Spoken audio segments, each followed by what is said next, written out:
Hi friends, എല്ലാവർക്കും നമ്മുടെ പുതിയ വീഡിയോയിലേക്ക് സ്വാഗതം. അപ്പം നമ്മൾ ഇന്ന് ഉണ്ടാക്കാൻ പോകുന്നത് കുക്കറിൽ പെട്ടെന്ന് തയ്യാറാക്കാൻ പറ്റുന്ന നല്ലൊരു മസാല റൈസിൻ്റെ റെസിപ്പിയാണ്. ടേസ്റ്റി ആയിട്ടുള്ള ഈ റൈസ് എങ്ങനെ ഉണ്ടാക്കുന്നത് എന്ന് നോക്കാം. അതിനായിട്ട് ഞാനിവിടെ ഒരു കുക്കർ അടുപ്പത്ത് വെച്ചിട്ടുണ്ട്. അതിലേക്ക് ഒരു 1/4 കപ്പ് അളവിൽ സാദാ വെജിറ്റബിൾ ഓയിൽ ഒഴിച്ച് കൊടുക്കുന്നുണ്ട്.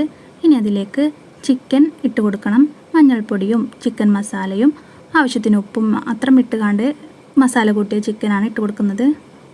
നല്ല ഹൈ ഫ്ലെയിമിൽ വെച്ചിട്ട് വേണം നമ്മൾ ചിക്കൻ വേവിച്ചെടുക്കാൻ. ജസ്റ്റ് ഒന്ന് വെന്ത് വന്നാൽ മതി.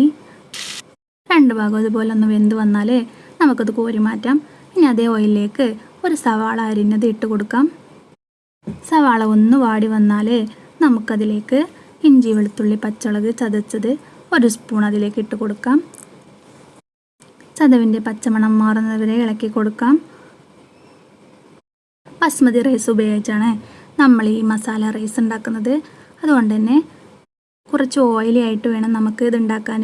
അതിനായിട്ട് ഞാൻ കുറച്ച് സൺഫ്ലവർ ഓയിൽ ഒഴിച്ച് കൊടുക്കുന്നുണ്ട്. ഒരു 4 സ്പൂണോളം സൺഫ്ലവർ ഓയിൽ ഒഴിച്ച് കൊടുക്കുന്നുണ്ട്.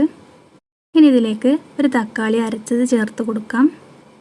വലിയ തക്കാളി ആണെങ്കിൽ 1 മതി, ചെറുതാണെങ്കിൽ 2 എണ്ണം അരച്ച് ചേർക്കണം. ഇനി ഇതിലേക്ക് ഒരു ചെറിയ കഷ്ണം പട്ടയും 2 ഗ്രാമ്പു 2 ഏലക്കായും കുറച്ച് മല്ലിച്ചപ്പും കുറച്ച് കരിവേപ്പിലയും ഒരു പച്ചമുളകും ചേർത്ത് കൊടുക്കണം. പിന്നെ ഒരു മാഗി ക്യൂബും. ഇനി ഇതിലേക്ക് 2 സ്പൂൺ കപ്സ മസാലയും 1 സ്പൂൺ മന്തി മസാലയും ചേർത്ത് കൊടുക്കുന്നുണ്ട്. കടയിൽ നിന്നും വാങ്ങുന്ന പാക്കറ്റ് മസാലകളാണിത്. 2 മസാലകളും ചേർത്ത് കൊടുക്കുന്നതുകൊണ്ടാണ് നമ്മൾ ഇതിന് മസാല റൈസ് എന്ന് പറയുന്നത്.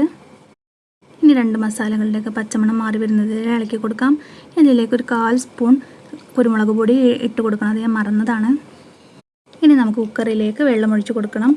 1 കപ്പരിക്ക് 1.5 കപ്പ് വെള്ളം എന്നുള്ള രീതിയിൽ നമുക്ക് കുക്കറിലേക്ക് അളന്ന് വെള്ളം ഒഴിച്ച് കൊടുക്കാം. അരി ഞാൻ വെള്ളത്തിലൊന്നും ഇട്ട് കുതിർത്ത് വെക്കുന്നില്ല, അതിൻ്റെ ആവശ്യമില്ല. കുക്കറിലാവുന്നതുകൊണ്ട് തന്നെ നന്നായിട്ട് വെന്ത് കിട്ടും. ഞാനിവിടെ 3 കപ്പ് അരിയാണ് എടുത്തിട്ടുള്ളത്.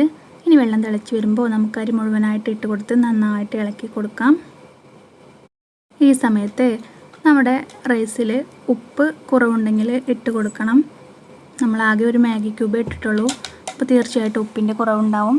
അതിട്ട് കൊടുത്തതിന് ശേഷം നന്നായിട്ട് ഇളക്കി കൊടുത്തിട്ട് അതിന് മുകളിലായിട്ട് നമ്മുടെ ചിക്കൻ ഇട്ട് കൊടുക്കാം. ഇനി കുക്കർ മൂടി വെച്ചിട്ട് ഒരു വിസിൽ വരുന്നത് വരെ നമുക്ക് ഹൈ ഫ്ലെയിമിലിട്ട് വേവിച്ചെടുക്കാം. ഒറ്റ വിസിലടിച്ചാൽ മതി, നന്നായിട്ട് വെന്ത് കിട്ടും.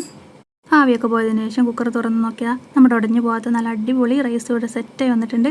പെട്ടെന്ന് വിരുന്നുകാരൊക്കെ വരുമ്പോൾ തീർച്ചയായിട്ടും ഉണ്ടാക്കി കൊടുക്കാൻ പറ്റിയ നല്ല റൈസാണ്. കണ്ടു നോക്കിയിട്ട് അഭിപ്രായം പറയാതെ ഉണ്ടാക്കി നോക്കിയിട്ട് മാത്രം അഭിപ്രായം പറയുക. ഈസി റെസിപ്പീസിനായിട്ട് ചാനൽ സബ്സ്ക്രൈബ് ചെയ്യാൻ മറക്കല്ലേ.